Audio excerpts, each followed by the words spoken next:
Muli mutaba dia nga mwe mwina mikwano gyammwe nga gyo mifumbo nga mwe muli singo. Abulanga omulimu ogwammwe kupikamu. Omusajja akyakuyisa bwatyo. Sisinza kukiriza musajja kunkola bwatyo. Sisala kukiriza musajja kunfugirira kutuuka kweli. Yakukoledde ki? Yakukoledde kyali katuko kumanyira bwatyo. Omusajja se Badia. Wachite mumanya place ya mmwe mukwano. Muliko muwali abannammwe mugenda balemesa obufumbo bajje badde mukutaya yanga mmwe. Ngamuli omujubisa. Omusajja amugambye ogwammwe gwakuba wa plot day in day out. Jangu tugende wano. Tugende jinja. Tugende musabe. Wala ne bamugana. Bwe bamugana nga mutandika kugamba ablo yayo none kaone yasiri wala. Nze kasinza kwiza kati oyo. Bannamwe mubaleke bagenda okuyingira obufumbo buno nga bamanyi n'ebijjirako. Baba ayite bamanyi bijjirako bajja biga kubanga eno mu bufumbo wirani wirani ono waka bakita bacha tuyigira ku mulimu. Eno tulina experience wagifunira ku mulimu. Bajja kuyiga mpola mpola.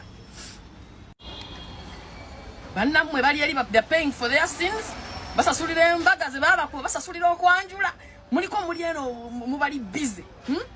Oyo gulo yayo none ko musajja yamumala mu focus yo nayo yagiteeka ku musajja ali utachategera yaunga nzo sina cha sakiriza naunga nayo nonekana siri wala uchitegera mwe mikono jama muri wo kujiwaga buwazi. No, you can do better. Ate mwayiga yo beautiful bane nako akantu wako. Guru, you're so beautiful, banange. You deserve better. Mwakalia, you deserve better. Mwa deserving a better. Jemuzungireyo. Tova mweno mabala buli bala bakumanyi buli wamu bakumanyi mwafukanga. Mulinganga abayina be mutunda. Mulinga abasubuzi. Anange, this life no balance. Bane mweso nywe banamwe abayingira obufumbo bafumbe. Muleka muva bitu byo basudia. Choka obufumbo yobalema mweramu. Mwera mumwe musiba muzunga. It ended in tears. Can you imagine? Oso chikiriza nti nabo.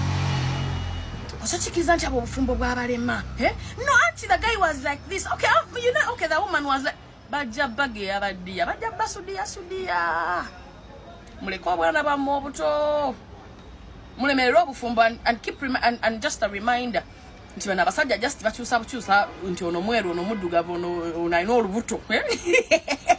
Ono slim slendo na ina 60 paka naye abenjawulo batinimuko naye abasinga okujjako ekikulu kati mugenda ne mwerabira nti kwa I've seen here abamu abawoza for me.